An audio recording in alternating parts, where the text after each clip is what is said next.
మనకి చెడు చేసిన వాళ్ళు లేకపోతే మనకి చెడు ఎక్స్పీరియన్స్ జరిగినప్పుడు ఎలా చూస్తారు మీరు? అది కర్మానుసారం జరిగిందంటారా?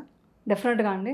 లేకపోతే మన థాట్స్ వల్ల జరిగిందా, మన యాక్షన్స్ వల్ల జరిగిందా? యాక్చువల్లీ ఏంటంటే ఒకరు మనకు చెడు చేస్తున్నారంటే మనం ఎవరికో చేసుంటామని అంటారు. అది నాకు నిజంగా తెలియదు, నాకు తెలియదండి, కానీ ఉండొచ్చేమో, అవును, మేబీ ఉండొచ్చేమో కదా.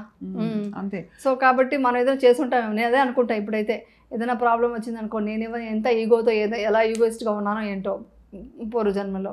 ముందు అస్సలు నమ్మేదాన్ని కదండి, పూర్వజన్మ పునర్జన్మ అంటే నేను నమ్మను. కానీ ఇప్పుడు అది ఎక్స్పీరియన్స్తో చూస్తున్నప్పుడు నాకు అర్థమవుతా ఉంది. ఎక్స్పీరియన్స్తో నేను చేస్తున్న కొద్దీ, డీపర్ మెడిటేషన్ అవుతున్న కొద్దీ ఉండొచ్చు ఉంది అన్న ఫీలింగ్ వచ్చింది. మీరు నమ్మకపోయినా పర్వాలేదు, బట్ ఎదుటి వాళ్ళు కోపంగా ఉన్నారండి, మీ మీద ద్వేషంతో ఉన్నారు, ఆల్రెడీ వాళ్ళు ఫైర్తో ఉన్నారు. ఆ ఫైర్కి మీరు కూడా ఫైర్ వేసారనుకోండి, ఏమవుతుంది? భగ్గం అంటుంది. అదే మీరు వాటర్ వేసారనుకోండి, చల్లబడిపోతుంది కదా. ఇది ఒక చిన్న కాన్సెప్ట్ పెట్టుకుంటే చాలు.